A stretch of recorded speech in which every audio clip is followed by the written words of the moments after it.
Hi folks, Canadian Prepper here. So today's video I want to talk about complacency. There's a saying, be greedy when people are fearful and fearful when they are greedy. And right now it appears that people are quite greedy.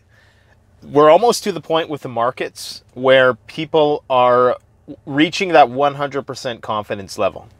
There was a lot of trepidation, in the last few weeks in anticipation of the job reports, which many people are questioning, to say the least, because that doesn't seem to be reflected on the ground. Now, I know that's anecdotal, and one of the main reasons why they're criticizing it is something to do with the PPP program, Payroll Protection Program, and that a lot of employers are keeping people on the payroll even though the plan ultimately is to cut them loose because they get some kind of kickback. I don't exactly know how it works, but be very careful right now because people be getting very greedy right now. The Dow is damn near back where it was before this happened. The NASDAQ is reaching new highs for the year. And as I said before, I'm not hating on people who've been in the market for the last 3 months. I've been in and out of the market. I'm up 50% on the year, which is stupid because there is no reason for me to be up 50% on the year. Sure, there's tech stocks and there's, the what they call like the stay-at-home stocks, the quarantine stocks, which have accelerated throughout all this. And so justifiably, those are doing a bit better. Some people are getting humbled and lulled into a sense of complacency with this, but I'm not, because I think that this is going to probably end badly, and it's going to end badly right when we reach that 100% confidence level. That's when you're going to see the sell-off initiate. Right when people think the worst is behind us, and it's, we still have second quarter earnings coming out next month. I think in July at some point it's going to start. So, that's when it's probably going to start, when the big downturn is going to start. Because right now, it just makes no sense. It's completely nonsensical that the market is valued this high in anticipation of a comeback, which we know is going to be broken up and at half mass. It's not going to be a full reopening because of the fact that a lot of these businesses are going to have to restructure in order to accommodate due to the Superbug.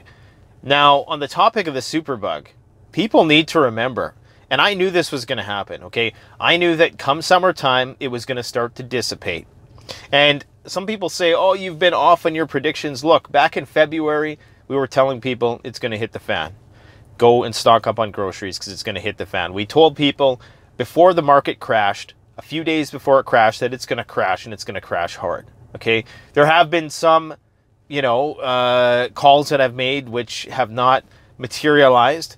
They've materialized in other ways, like the looting and the rioting, although not a direct result of the Superbug.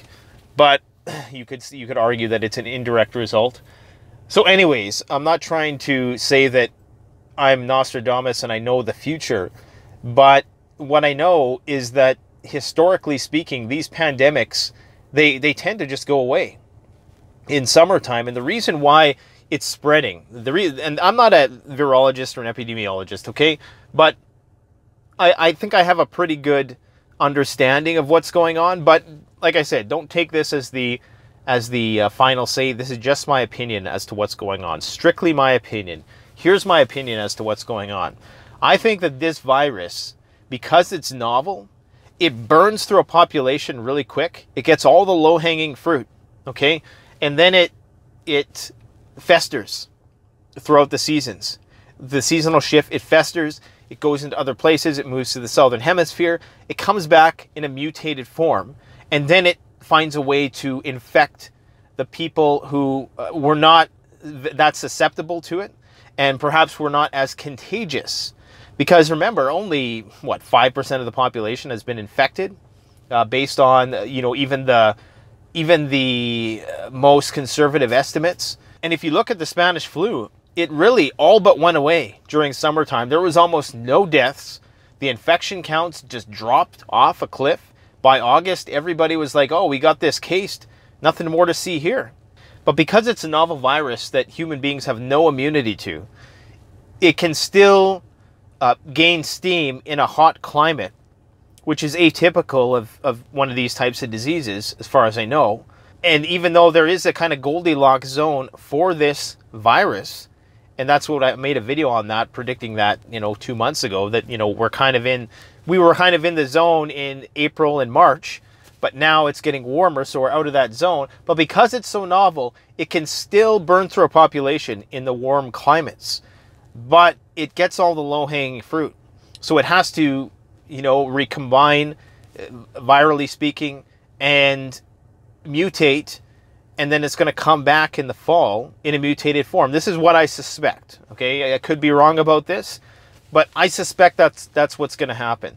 So we're being lulled into complacency on two fronts. And the other thing about this virus is that it's just going in and out of different species. I mean, that's weird in itself. There's a lot of unknowns with this virus still, and I do not think we've even seen the beginning of how dangerous this virus is. The world wouldn't be freaking out like it is if this was nothing. They know that this has the potential to be something very bad.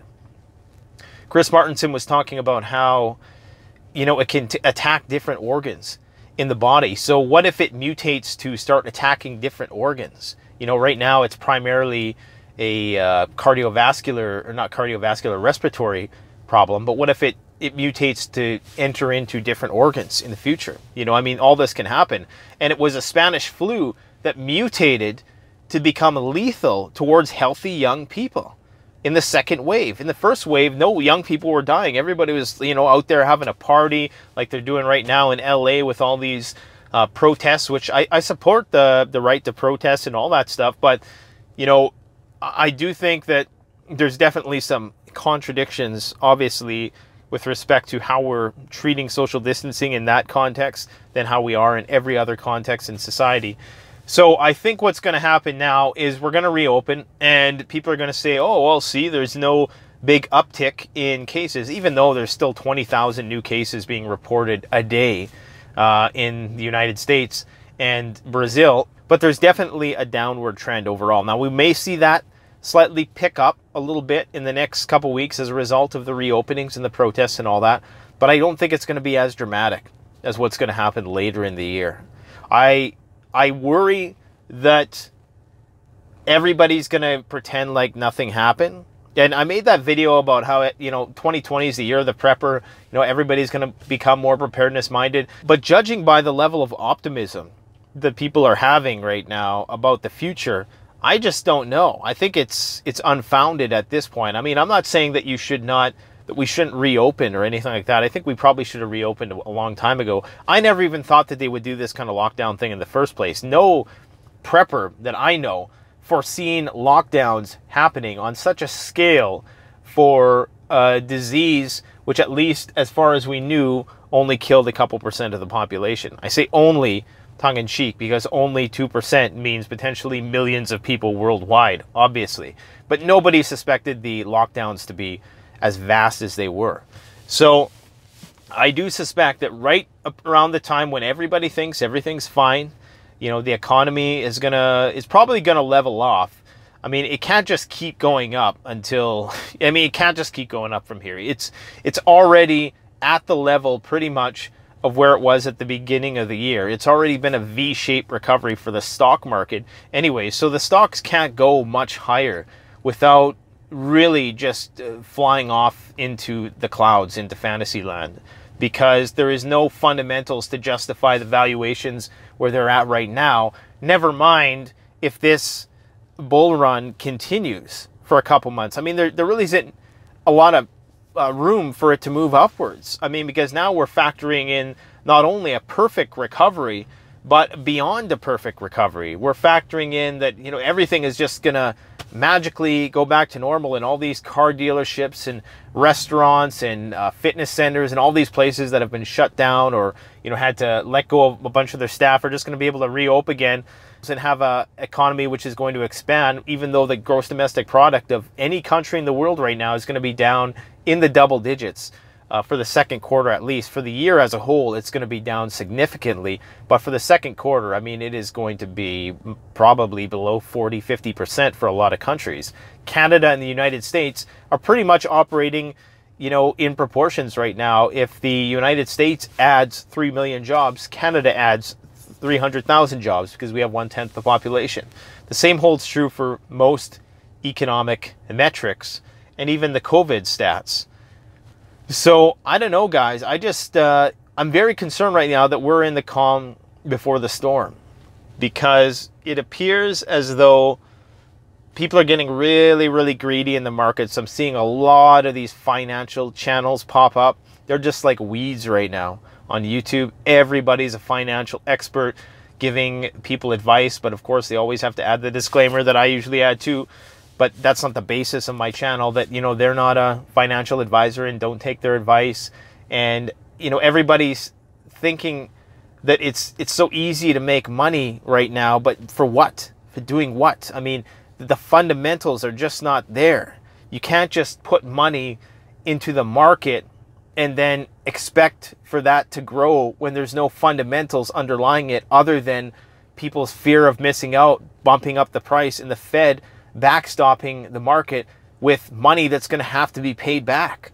Like, there's just no reality to this. And the dangerous thing here is that it's a political season, okay? And I don't really like getting very political on this channel because there's so many triggered snowflakes out there. But Trump is going to do whatever he can to keep the economy propped up, even if it means blowing a whole lot of smoke in a whole lot of places. That means, you know, the Fed, it appears as though the Fed's on his side to do whatever it takes to just keep going in debt. I mean, you guys are in $3.5 trillion in new debt this year alone.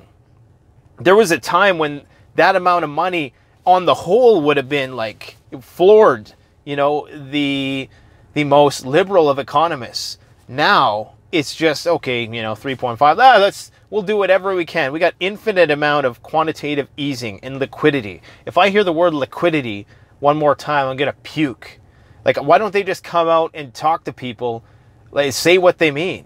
We're gonna print some more money so that, you know, corporations can have more money to do stuff with, you know, because they're going broke. And, you know, if they go bankrupt, then the economy collapses and the stock market collapses, and we don't want that to happen. So we're just gonna keep giving them money, you know, so that they can keep, you know, stay in operation longer. And I don't know, man. It doesn't seem good. Every single fundamental, with the exception of the prospect for things to get better and things not being as bad as we thought they would be, is bad. And everybody just thinks, oh, I had $1,000. I can take that $1,000, throw it in a stock, and by the end of the week, it's going to be $1,100. And to me, that's a dangerous market, man. That's very dangerous. If the average Joe is just gambling on the markets like that, to me, that's a sign that, you know, the shit's going to hit the fan again. I don't know when it's going to hit the fan this time, because it seems as though this quantitative easing is so protracted, and you have so many people, so many retail investors, you know, FOMOing the market, putting all of their money into the markets. And like I said in that last video, a lot of the billionaires are sitting on the sidelines, just waiting. Maybe, you know, they're from the old school where they haven't seen this level of quantitative easing before. You could make that argument, and that they're just wrong this time. But I don't think so, man. I think the old dogs know what they're doing, and I think a lot of the new sheep are going to get fleeced. I stand by that. I made a video a couple months ago predicting that the sheep are going to get fleeced one last time. And a lot of people are going to lose their money. It's just like the Hertz company. You know, when one of the largest stakeholders of Hertz was selling off, when the company was going bankrupt, you had all these retail investors on Robinhood going crazy, thinking they were getting a great deal on a stock which was going bankrupt. You know, and now the way things are going, you know, the Fed might just give them more money, even though that's a dead industry. I mean, it's going to be a dead industry because you're going to have, you know, Ubers and autonomous vehicles, and you're not going to need that. You're not going to need car rentals in the future. I'm sorry. It's just not going to, you know, you will to an extent, but not nearly to the extent there is now, you know. So be careful, because you're going to see in the next couple months, there's going to be a calm. Even the riots and stuff like that, they're going to subside, okay? But if the verdict doesn't come out right, and if there's more compounding incidents, and I just want to say something else here. I was having this, sometimes before I go to sleep, I have these epiphanies. And like all you libertarians out there, man, you guys know what tyranny is, okay? This should be a junction in which libertarians and civil rights activists can intersect around the fact that the abuse of authority, abusing one's authority, is tyranny. That's what tyranny is. What happened to the guy, George Floyd, was tyrannical government. It was the result of a tyrannical, rogue government agent. And we need to check these people. And my next video is going to be about this very thing, and why once you politicize something, and it's going to also talk about the limitations of our economy in addressing these issues. I'm going to save that for a future video because I don't want to totally tarnish the like to dislike ratio on this video. I think I've been pretty safe for a lot of people this far, and I don't want to ruin it by starting to get into that kind of thing. But we're going to save that for the next video, so at least I can put all your dislikes over there. But be careful, guys. Stay prepped. Stay ready. Don't get complacent, because this second wave, it's fitting to be worse than the first, if you ask me. Not only the economic aspect, but also the viral component. Now, I hope I'm wrong. I don't want millions of people to die. I don't want my family to be at risk. I have people in my family who are immunocompromised. I don't want this to be the case. I'm just saying that it seems that there's a high likelihood that is what's going to happen. And that's why there is this press for vaccinations, in spite of the fact that we are seeing, drastically reduced numbers, even though we're reopening, even though they're kind of staying the same. I mean, it's difficult to say. We're going to know in the next couple of weeks what the reality is of that. But my concern then is that when we do see those numbers going straight down, people are going to be like, oh, see, it's not a problem anymore. Then come September, October, November, it's just going to be bedlam in the streets. It's going to be craziness if the market crashes again. Because if that happens again, the Fed's not going to have the kind of leverage they have now. Because eventually the countries of the world are just going to be like, look, whoa, whoa, whoa. I mean, you guys have way too much debt in such a short period of time. Like, there's no way we can believe in the integrity of the dollar with this kind of stuff going on. There's no such thing as a free lunch. And we're all living on free lunch. We're all living on the future right now. So the majority of us anyways, yeah, there's still economic activity. There's still, people doing business, albeit at significantly reduced levels. But there's a lot of people who are living on free lunch right now, and the retail investor included. Where's this money coming from? Like, ask yourself, where is the money coming from when GDP has been cut in half, consumer spending is way down? Where is the money coming from to pump these stocks up? Think. All right, guys, let me know what you think in the comment section. Thanks for watching. Canadian Prepper out.